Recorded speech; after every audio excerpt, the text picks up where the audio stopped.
2022년 10월 16일 천안광성교회 주일 예배 시작하겠습니다. 사랑과 은혜가 풍성하신 아버지 하나님, 아름다운 계절 가을이지만 우리의 현실은 참으로 어둑어둑하기만 합니다. 경제의 위기, 전쟁의 위기 등 우리의 현실이 크게 위협을 당하고 있습니다. 이 시간 예배와 말씀을 통하여 우리의 진정한 발판이 하나님 나라라는 것을 깨닫고 더 큰 믿음을 가지고 현실에 굴하지 않는 성도들이 되게 하옵소서. 십자가를 통하여 이 세상을 이기신 예수 그리스도의 이름으로 기원하옵나이다. 아멘.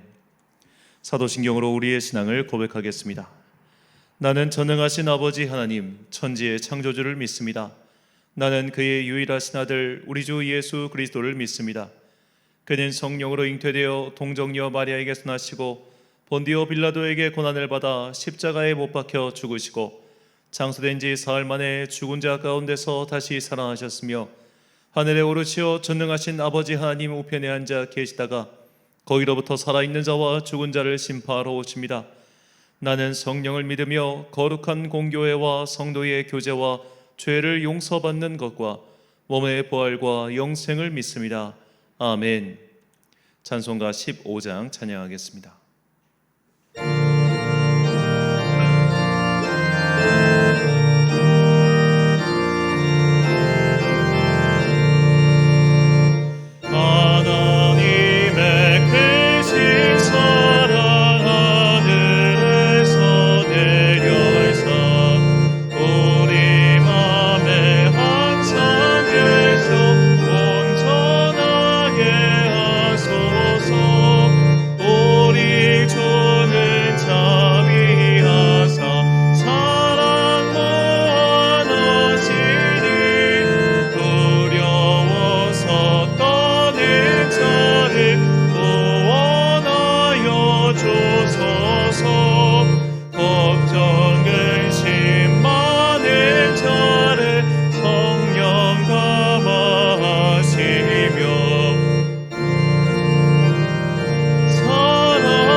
한 주간 동안 하나님과 나만 아는 죄를 고백하며 침묵으로 참회의 기도를 드리겠습니다.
다 함께 공동기도를 드리겠습니다. 사랑과 은혜가 풍성하신 아버지 하나님, 영적 혼돈의 시대에 예수님만 바라보며 구별된 삶을 추구하게 하시니 감사합니다. 시대가 어두울 때마다 영적 지도자들을 세워주시고 하나님의 역사를 이루게 하신 것처럼 주님의 몸된 교회들이 시대의 어둠을 밝히는 영적 등불의 사명을 잘 감당하게 하옵소서. 그러나 우리는 소금과 빛의 사명을 온전히 감당하지 못하고 시대의 어둠에 잠식당하고 말았습니다. 저들처럼 불안해했고 저들처럼 세상의 성공과 행복만을 추구했습니다. 세상 나라와 구분되지 못한 삶을 살아왔던 우리의 죄를 용서하시고 다시 주님의 흰옷을 입혀주사 소금과 빛의 사명을 감당하게 하옵소서. 입술로만 사랑하지 않고 주님을 본받아 온 몸과 인생을 사용하여 주님의 사랑을 전하게 하옵소서. 이 사명을 위해 부름을 받은 이 땅의 교회들을 위하여 기도합니다. 모든 교회들이 각자의 사명을 감당할 수 있도록 힘을 내려주시고 자신의 안위를 위해 존재하는 것이 아니라 하나님 나라를 위하여 자신을 내어드릴 수 있는 도구가 되게 하옵소서. 이 나라와 세계를 위하여 기도합니다.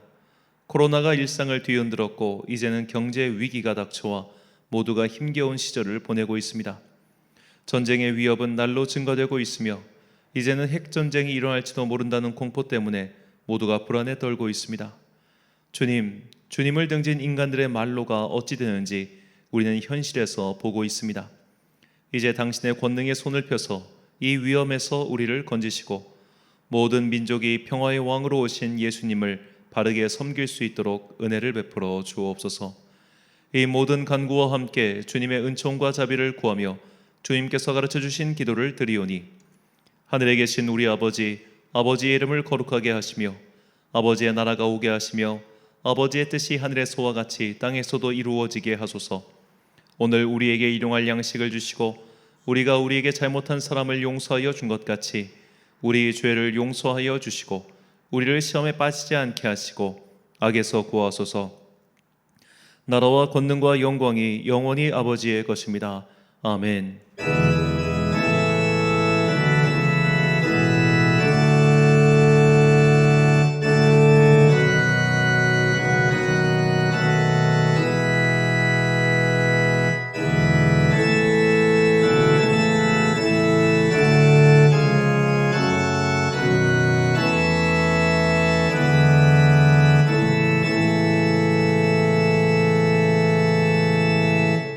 사제의 말씀 선포하겠습니다.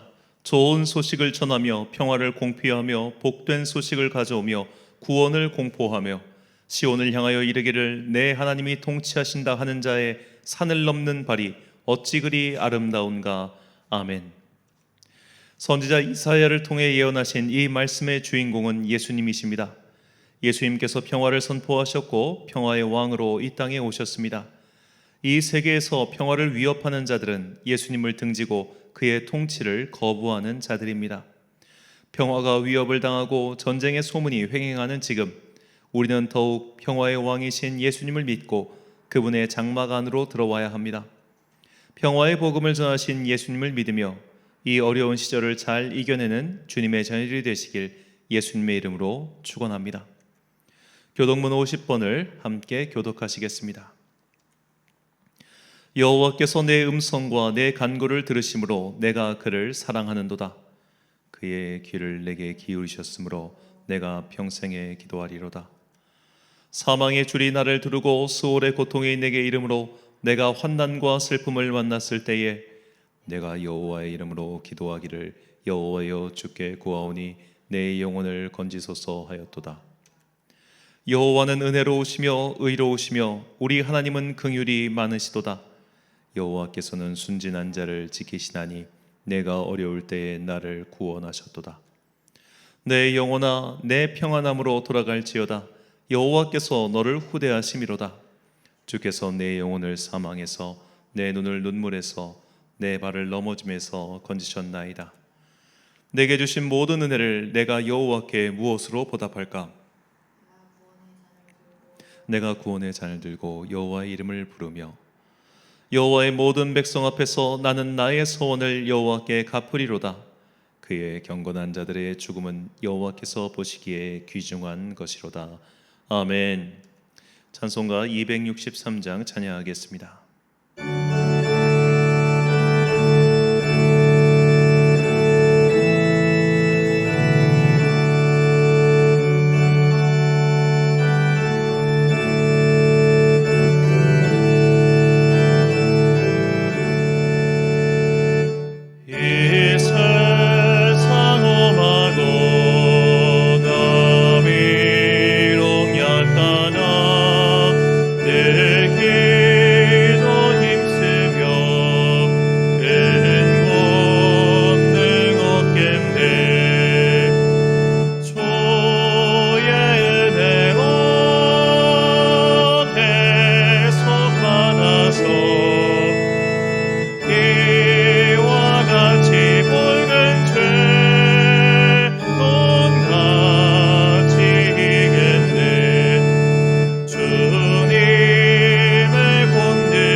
지난주 보원하신 분들입니다. 김조항 집사님 가정에서 주정원금, 그리고 김유리 성도님 주정원금 드리셨습니다. 성경금 오영은 집사님, 김주일 어린이 드렸고요. 건축원금 오영은 집사님, 감사원금 황재현 청년 드렸습니다. 목적원금 백만기 목사님 드리셨고 1,000번째 드렸습니다. 드린 예물 위하여 봉헌기도 드리겠습니다. 사랑과 은혜가 충만하신 아버지 하나님, 우리의 일상이 위협당하고 있습니다. 전쟁의 소문이 날로 심대해지고 있으며 경제적 위기는 우리의 목줄을 조이고 있습니다. 이렇게 삶의 터전이 흔들리는 지금이야말로 우리는 더욱더 주님을 붙잡고자 이 시간 이 자리에 모였사오니 주님께서 성령의 능력을 각 사람에게 부어주셔서 이 어두운 시대를 뚫고 마침내 승리할 수 있는 믿음의 주인공들 되게 하여 주시옵소서.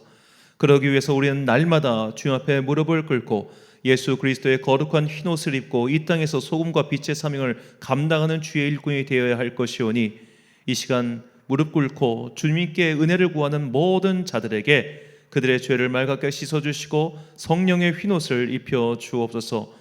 그래야 우리가 이 땅을 살아가는 동안 이 세상의 위협과 어둠의 세력에 굴복하지 아니하고 오직 주님께 붙들린 자들이 되어 마침내 승리하는 주의 군사들 되게 하여 주옵소서. 이 믿음의 고백을 가지고 오늘도 우리는 주님께 귀한 예물을 바칩니다. 내 삶의 결산문들을 주님께 올려드려오니 내 삶이 힘들어지고 어려워질 때마다 주님께서 하늘의 신령한 것과 땅의 풍성한 것들로 우리의 삶을 채워주시옵소서. 특별히 일상을 살아가는 우리 각 성도들 주님께서 은혜를 베풀어 주시옵시고 각자의 삶의 터전에서 주의 능력의 군사로서 살아갈 수 있도록 날마다 성령의 전신갑주를 입혀 주옵소서. 이제 주님의 말씀을 듣습니다. 이 말씀이 이 어두운 세상 살아가는 우리에게 길과 진리와 소망 되기를 소망하오며, 이 모든 말씀 우리에게 생명의 주님 되신 거룩하신 예수 그리스도의 이름으로 기도드립니다. 아멘.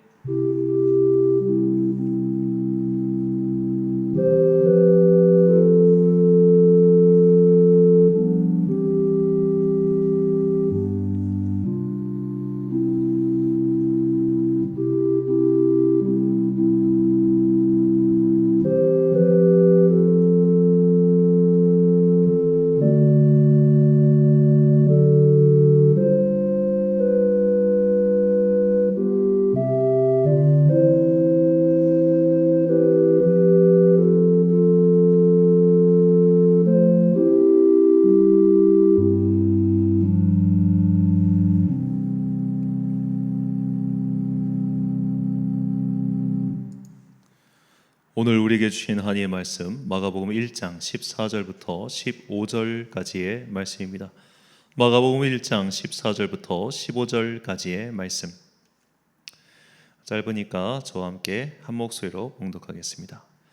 요한이 잡힌 후 예수께서 갈릴리에 오셔서 하나님의 복음을 전파하여 이르시되, 때가 찼고 하나님의 나라가 가까이 왔으니 회개하고 복음을 믿으라 하시더라. 아멘. 다시 하나님 나라란 제목으로 하나님의 말씀 선포하겠습니다. 어제 오후 3시 30분부터 이 국민 앱이라 불리는 카카오톡이 일시 정지되었습니다. 그냥 지나가는 해프닝 정도로 생각했는데 저의 경우 오늘 새벽까지도 먹통이었습니다. 알림 서비스 되지 않았고 지금까지도 이 컴퓨터로 접속하는 카카오톡 메신저가 되지 않아서 제가 이제 새벽에도 메시지를 확인할 수 없는 그런 일들이 벌어졌죠.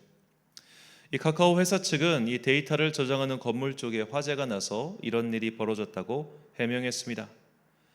이 카카오톡은 개인뿐만 아니라 기업 등에서도 회의 간에 여러 가지 사용하고 있기 때문에 또 은행 서비스까지 하고 있어서 이 카카오톡이 오늘 내로 복구되지 않으면 아마 내일부터 더 큰 혼란이 일어나지 않을까, 그런 생각이 듭니다. 아마도 이 카카오 기업 측에서는 이 건물에 화재가 나서 이렇게까지 먹통이 될 줄은 아마 상상도 하지 못한 것 같습니다. 이용자인 우리들도 이런 일이 벌어질 거라고는 생각 못했죠.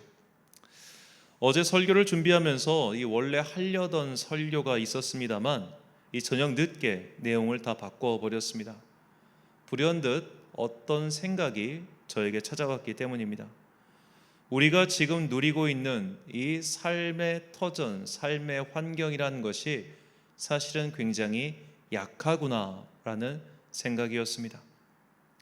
2년하고도 반년 전에 중국에서 코로나라는 질병이 터졌을 때 이 질병이 지금까지도 영향을 끼치리라 예상한 사람은 별로 없었을 겁니다.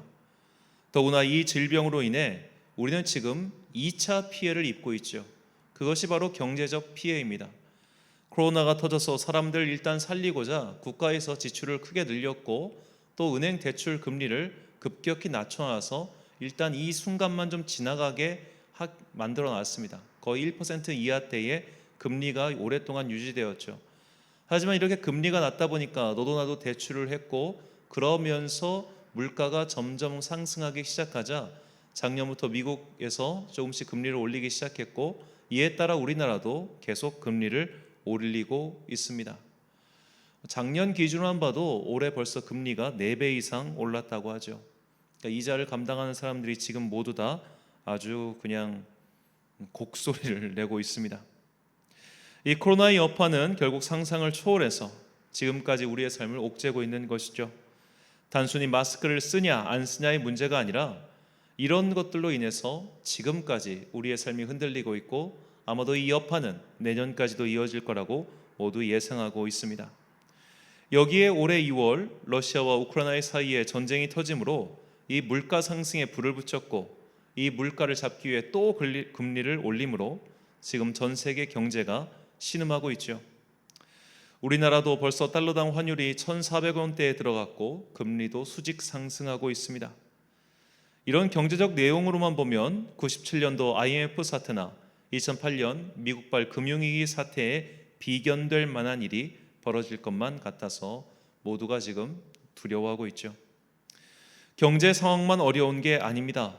우리나라는 지금 북한발 위협 수준이 점점 고조되어 있습니다.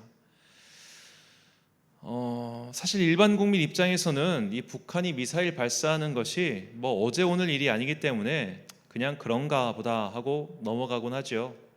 그리고 이제 우리뿐만 아니라 모든 세계 언론의 특징이 이 위협을 되게 침소봉대하는 게 있어요. 그래서 위협을 크게 보도해야 그래야 조회수가 올라가고 자신들의 수입이 증가하기 때문에 이 세상 모든 미디어의 특징은 위기 혹은 나쁜 것, 부정적인 뉴스를 먼저 그리고 크게 보도하는 경향성이 있습니다. 그렇기 때문에 우리가 이 북한의 미사일 위협 등에 대해서 이제는 좀 둔감해진 것은 분명하지만 결국 이런 것이 현실에서 전쟁의 위협을 고조시키는 것은 분명합니다. 우리나라 정부 또한 이 사태를 그냥 넘어가지 않고 계속해서 도발에는 도발로, 무력에는 무력으로 강대강 대치를 이어가고 있기 때문에 현재 이 사태의 해결은 요원해 보이죠. 애당초 이제는 이 북한 사태의 해결이라는 것이 과연 가능한가 하는 의문이 생길 정도입니다.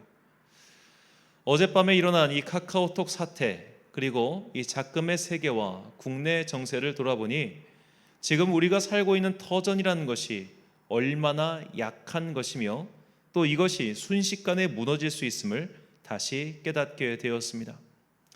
아마 우크라이나 사람들도 러시아 사람들도 마찬가지였을 겁니다. 전쟁은 그저 남의 일 정도로만 여겼겠죠. 정작 그 미사일이 자기들 머리 위로 떨어지고 또 갑자기 전쟁 동원령이 내려서 자신들도 군대에 끌려가리라 상상이나 했겠습니까? 얼마 전 울릉도 쪽에 러시아에서 보트를 타고 내려온 사람들이 신고되었다고 합니다. 우리나라 법무부는 이들의 입국 목적이 불분명하므로 모두 돌려보냈다고 밝혔습니다.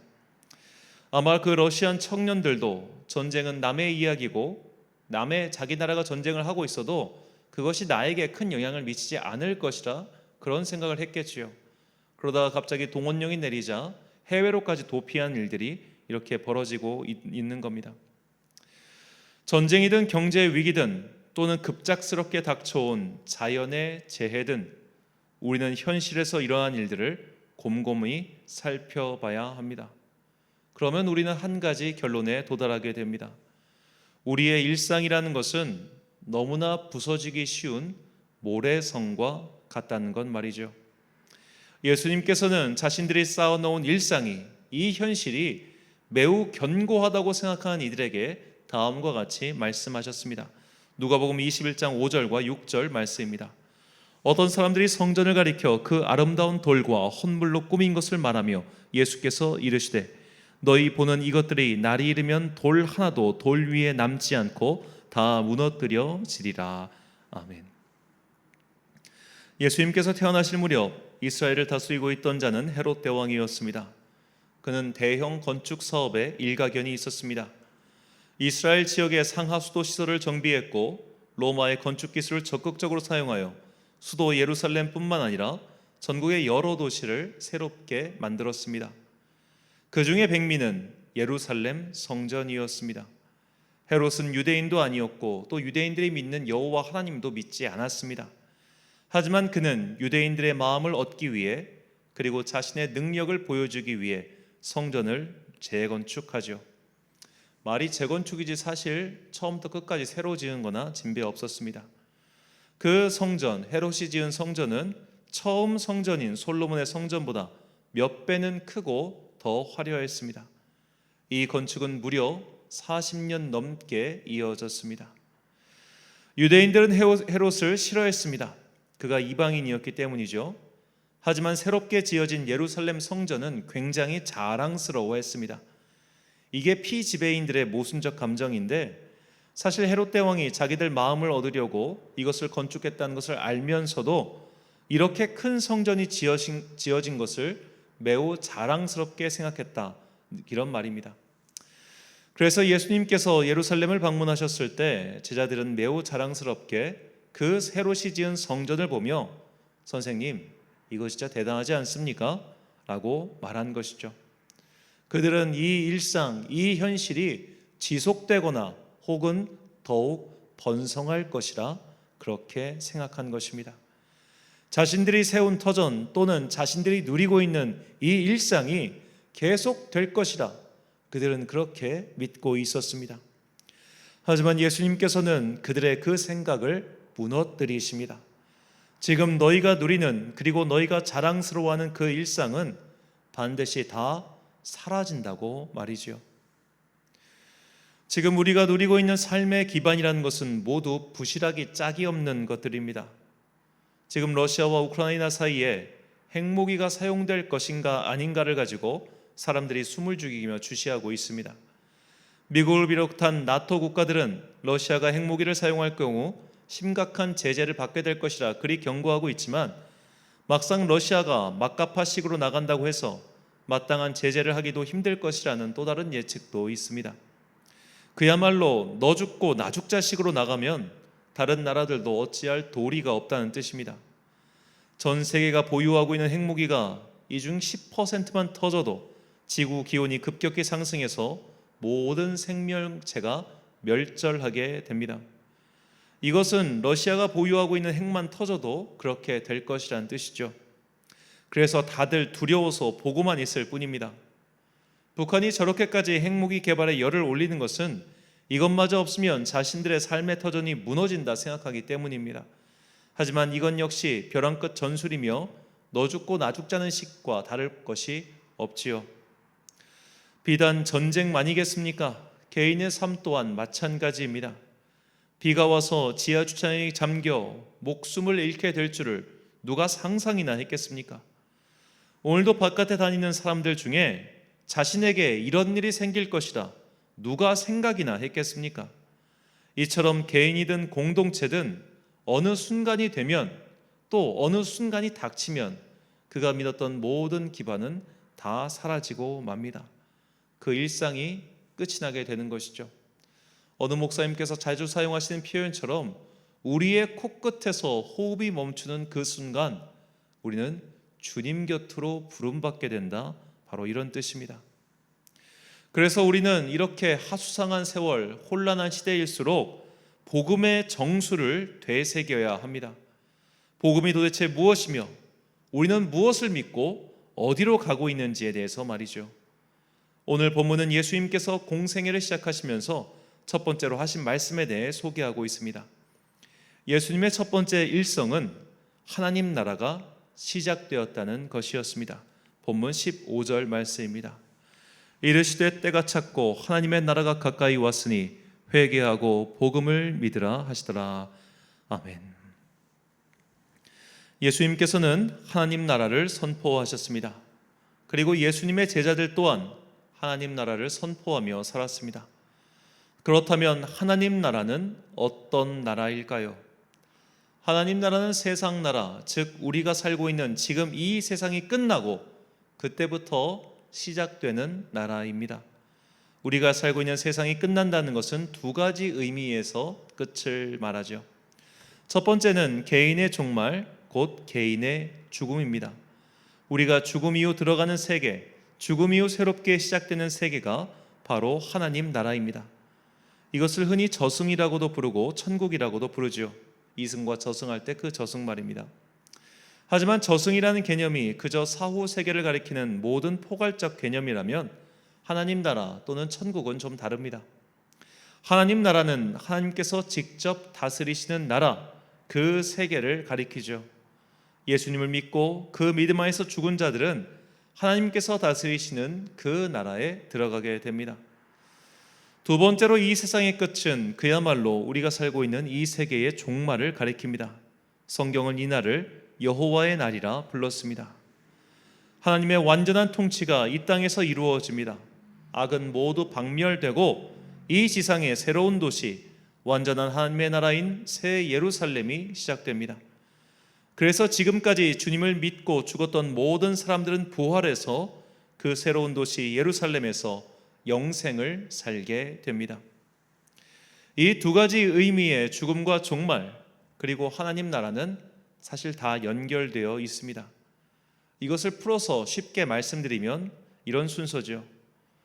만약 우리가 살아있는 동안 이 지상 세계가 끝장나지 않았다고 가정을 한다면 주님을 믿고 죽은 우리는 그 영원히 하나님 곁으로 가게 됩니다.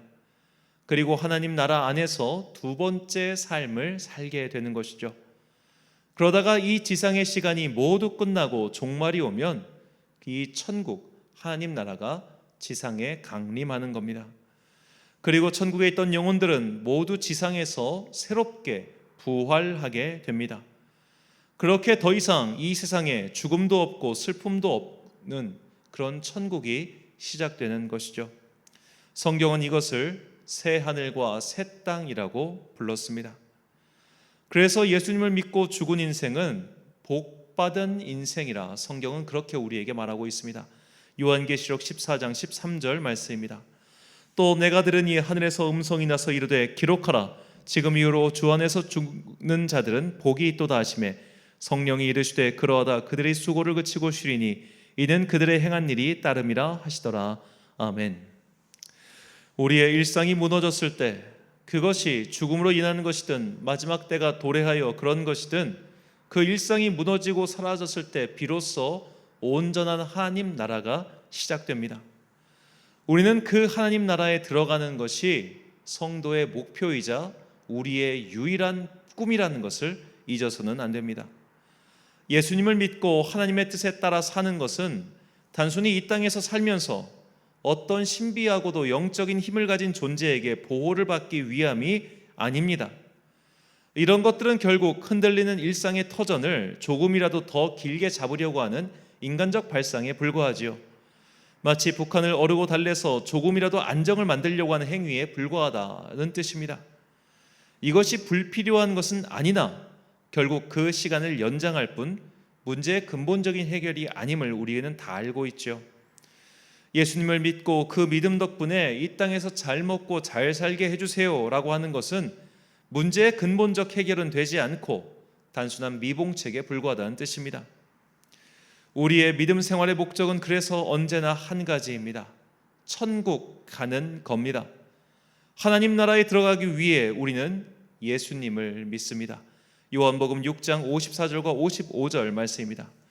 내 살을 먹고 내 피를 마시는 자는 영생을 가졌고 마지막 날에 내가 그를 다시 살리니 내 살은 참된 양식이요 내 피는 참된 음료로다. 아멘. 자, 우리가 여기까지만 읽고 생각하면 이 하나님 나라를 이해하는데 별로 어려울 것이 없습니다. 죽어서 가는 천국, 그리고 마침내 임하게 될 천국, 딱 여기까지입니다. 그 천국에 가기 위해 우리는 예수님을 믿어야 돼, 이 정도죠. 그런데 우리는 여기서 질문을 해봐야 합니다. 이 정도로 천국에 대한 설명이 간단하고 복음에 대한 설명이 간단하다면 왜 그렇게 성경은 두꺼운 책이어야 할까요? 이 정도 내용이면 그냥 쪽복음처럼 메모지 수준의 작은 책이면 족할 텐데 왜 이렇게 성경은 두껍고 또 할 말이 많은 것일까요?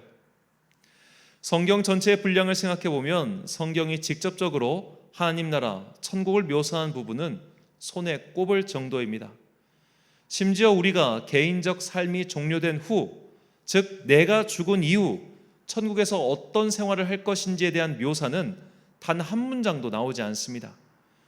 우리의 목적지가 천국인데 천국에 대한 묘사가 거의 없다는 것이 성경의 가장 독특한 특징이라 저는 그렇게 생각합니다. 우리는 여기서 우리의 현실 세계와 하나님 나라의 관계를 파악할 수 있습니다. 우리가 사는 세계와 하나님 나라는 별개로 나뉘어져 있는 세계가 아니라는 겁니다. 아까 제가 시작할 때 설명을 좀 용이하게 하기 위해 우리의 세계가 끝나고 시작되는 것이 하나님 나라라고 했지만 그런 측면도 있으나 사실 하나님 나라는 이미 우리 안에서 시작돼 있는 나라라는 거예요. 그래서 예수님께서는 이 하나님 나라가 이미 도래했다고 말씀하셨습니다. 누가복음 17장 20절과 21절 말씀. 바리새인들이 하나님의 나라가 어느 때 임하나이까 묻거늘 예수께서 대답하여 이르시되 하나님의 나라는 볼 수 있게 임하는 것이 아니요 또 여기 있다 저기 있다고도 못하리니 하나님의 나라는 너희 안에 있느니라. 아멘.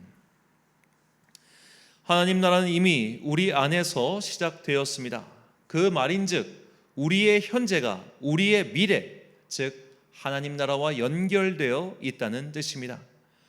이것이 성경이 하나님 나라의 묘사와 설명보다 우리가 어찌 살아야 되는지, 우리가 지금 이 현실 세계에서 무엇을 해야 하는지를 훨씬 많이 설명한 이유입니다.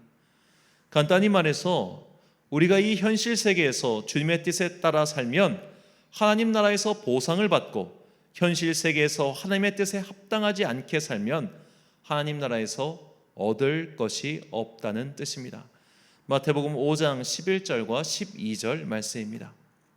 나로 말미암아 너희를 욕하고 박해하고 거짓으로 너희를 거슬러 모든 악한 말을 할 때에는 너희에게 복이 있나니 기뻐하고 즐거워하라. 하늘에서 너희의 상이 큼이라. 너희 전에 있던 선지자들도 이같이 박해하였느니라. 아멘. 자, 이것이 예수님께서 선포하신 하나님 나라의 복음입니다. 만약 우리의 삶이 이 현세뿐이라면, 우리의 삶이 터전이 무너지면 모든 것이 이대로 끝장나고 말겠죠. 그러니까 우리가 이 세상이 오직 이 현재 세계밖에 없다면 우리는 어떻게든 이 현재 세계를 지키고 유지하기 위해 최선을 다해야 할 것입니다. 내 터전을 지키기 위해서라면 때로는 극단적인 일들도 서슴지 않고 벌일 것이며, 내 터전을 지키기 위해서라면 다른 사람에게 피해를 주거나 다른 사람의 것을 빼앗는데도 거침이 없을 겁니다. 전쟁을 일으켜서라도 내 이익을 극대화시키고 내 터전을 견고히 하려고 할 것입니다. 우리가 지금 그런 시대를 살고 있습니다. 내 나라의 물가를 잡기 위해서라면 다른 나라의 상황이 어찌되든 상관하지 않는 사람들, 내가 속한 공동체의 이익을 극대화시키기 위해서라면 다른 일의 터전은 파괴되든 말든 관심 없는 사람들, 내 삶의 수준을 현재처럼 유지하기 위해서라면 미래 세대의 삶은 어찌되든 상관없는 그런 사람들의 시대 말이죠. 이들은 모두 현세주의자들이며 우리가 사는 세상은 오직 이 현세밖에 없다고 그렇게 믿는 자들입니다. 이런 인간의 이기심은 내 삶은 여기까지고 여기가 끝이라는 하나님 나라의 부재의식 때문에 생겨난 것이죠. 그러나 하나님 나라가 있음을 믿고 우리가 반드시 그 나라에서 영생의 삶을 이어갈 것을 믿는 사람은 이와는 다른 삶을 삽니다. 내 행동으로 인해 다른 사람의 터전이 파괴되는 것을 두려워합니다. 내 이기심으로 인해 미래 세대의 터전이 파괴되는 것을 염려합니다. 안타까운 목숨들이 사라지는 것이 두려워서 때로는 자신을 먼저 희생하기도 합니다. 지금 살고 있는 삶의 결과가 고스란히 천국에서 이어지는 것을 알고 있기에 이 땅을 사는 동안 때로는 손해보고 때로는 아픈 일이 있어도 하나님 나라에서 마침내 받게 될 그 상을 믿으며 이 시간을 견딜 수 있는 겁니다. 성경은 우리에게 이런 것을 알려주는 책입니다. 성경은 현실 넘어 피 안의 세계를 동경하게 만들어서 현실로부터 눈을 돌리게 만드는 그런 책이 아닙니다. 또한 미래의 일들을 알려준다고 하여 사람들을 현실에서 눈 감게 만드는 그런 도참과도 같은 서적이 아닙니다. 그리스도인은 현실에서 눈을 돌리지 않습니다. 우리는 이 두 발을 딛고선 현실 세계에서 최선을 다해 살아가야 합니다. 그리고 우리의 이 현실에 대한 삶의 보상은 이 땅에서 이루어질 수도 있지만 궁극적이고 완전한 보상은 하나님 나라에서 받게 되는 것이죠. 이것이 우리가 믿는 하나님 나라의 복음입니다. 제가 종종 말씀드리는 것처럼 하나님 나라는 길항을 이루는 나라입니다. 누가복음에 나오는 거지 나사로와 부자 이야기에서도 우리가 알 수 있듯이 우리가 이 세상을 당한 동안 받게 되는 고통, 특별히 하나님을 위하여 희생한 것들은 천국에서 보상을 받는다는 거예요.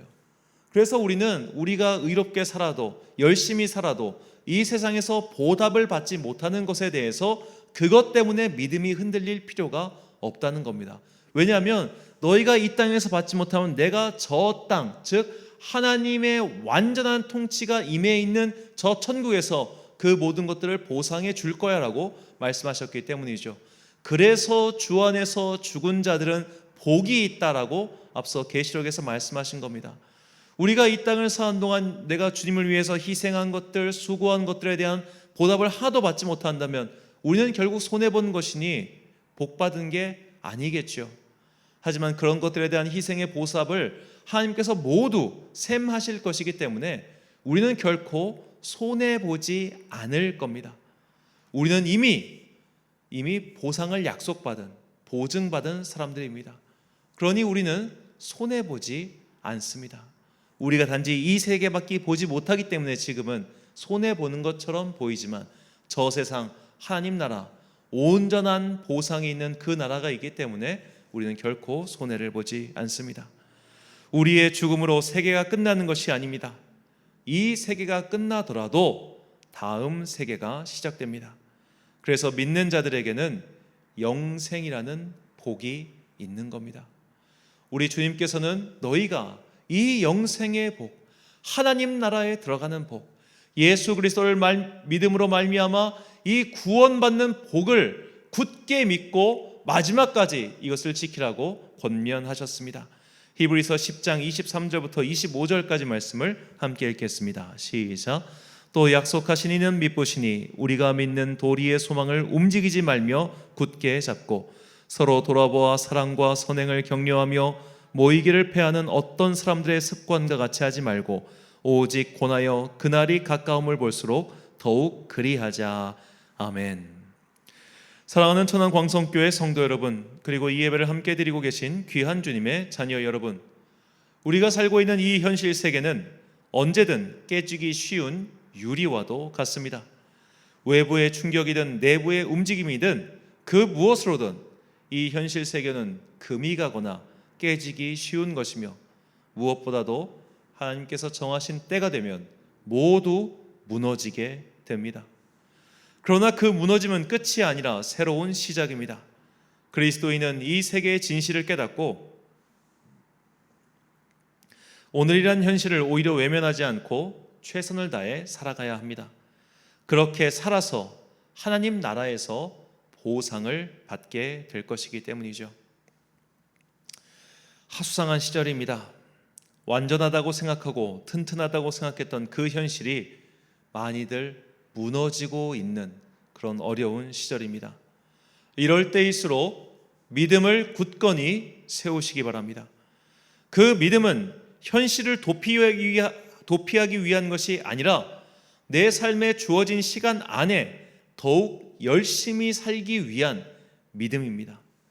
예수님께서 선포하신 하나님 나라의 복음을 믿음으로 선물로 은혜로 받으시고 그 믿음을 따라서 내게 주어진 삶의 십자가를 끝까지 잘 짊어지고 주님을 따라가는 복된 자녀들이 되시길 예수님의 이름으로 축원합니다. 기도하겠습니다. 사랑과 은혜가 풍성하신 아버지 하나님, 우리에게 하나님 자녀가 되는 그 권능을 회복시켜 주사 천국을 예비하여 주시니 참으로 감사합니다. 우리가 이 땅을 살아가는 동안 내가 주님을 위하여 수고했던 모든 것들, 내가 주님을 위하여 헌신했던 모든 것들, 내가 주님을 온전히 섬기기 위해 내가 가진 것들을 누군가와 나눴던 모든 것들은 다 천국에서 보상을 받게 될 것을 깨닫게 하시니 참으로 감사합니다. 그러므로 우리가 이 땅을 사는 동안 여러 가지 어려움과 환난, 그리고 무엇보다 내 삶에 대한 정당한 대가를 누리지 못한다고 해서 좌절하거나 주님을 원망하는 어리석음을 범치 않게 하여 주시옵시고 모든 것이 온전하게 회복될 그 하나님 나라를 꿈꾸며 오늘이라는 현실을 외면하지 않고 열심히 살아가는 당신의 자녀들 되게 하여 주시옵소서. 특별히 지금 우리가 발딛고 서 있는 이 세계는 너무나 무너지기 쉬운 모래성과 같다는 것을 잊지 않게 하시고 이 땅에서 이 모래성을 어떻게든 더 굳히고자 노력하는 그런 어리석은 행동을 반복할 것이 아니라 결국 무너질 것들에 마음을 두지 않고 영원한 도성, 영원히 무너지지 않을 그 하나님 나라, 그 땅에서의 누리게 될 영생을 바라보며 살아가는 지혜롭고 복된 자녀들 되게 하여 주시옵소서. 이것은 사람의 머리로는 되지 않고 오직 주님께서 믿음을 선물로 주실 때만 가능함을 우리는 깨달았고 믿고 있사오니 각 사람에게 구하는 모든 자들에게 성령의 인치심을 베풀어 주사 구원의 확신을 가지고 이 땅에서 거룩한 빛의 자녀로 살아가는 당신의 백성들 되게 하여 주옵소서. 오직 하나님 나라의 이 복음, 하나님 나라의 온전한 보상을 바라보며 이 땅에서 주님의 뜻에 따라 자기의 십자가를 날마다 짊어지고 열심히 살아가는 복 있는 자녀들 되기를 소망하며 이 모든 말씀 예수 그리스도의 이름으로 기도드립니다. 아멘. 찬송가 413장 찬양하겠습니다.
파송의 말씀 선포하겠습니다. 지난 세기 우리 인류는 큰 전쟁을 치렀습니다. 전쟁의 폐허를 보며 귀한 교훈을 얻었습니다. 전쟁은 아무것도 낳지 않으며 오직 파멸만을 가져다 줄 뿐이라는 것을 우리는 이미 배웠습니다. 그러나 이것을 잊어버린 세대가 다시 무기를 들고 자신들의 욕망을 추구하면서 세계에 다시 아문이 들이우고 있습니다. 우리가 살고 있는 이 현실 세계가 참으로 모래성 같다는 것을 깨달았을 때야말로 영원한 도성인 하나님 나라에 대한 신앙이 더욱 빛을 발하게 될 것입니다. 이 하나님 나라의 복음을 선포하러 오신 예수님을 더욱 신뢰하며 자금 우리가 처한 이 위기를 잘 극복하는 주의 사람들이 되시길 간절히 축원합니다. 축도로 예배를 마치겠습니다. 지금은 우리 주 예수 그리스도의 은혜와 하나님 아버지의 놀라우신 사랑과 성령님의 교통하심이 이제 내 가슴 속에 천국에 대한 소망을 품고 내 발밑에 있는 이 현실 세계를 굳건하게 흔들리지 않고 열심히 자기의 십자가를 지고 살아가리라 다짐하는 귀한 주님의 자녀들 머리머리 위에 지금부터 영원까지 함께 하시기를 간절히 축원하옵나이다. 아멘.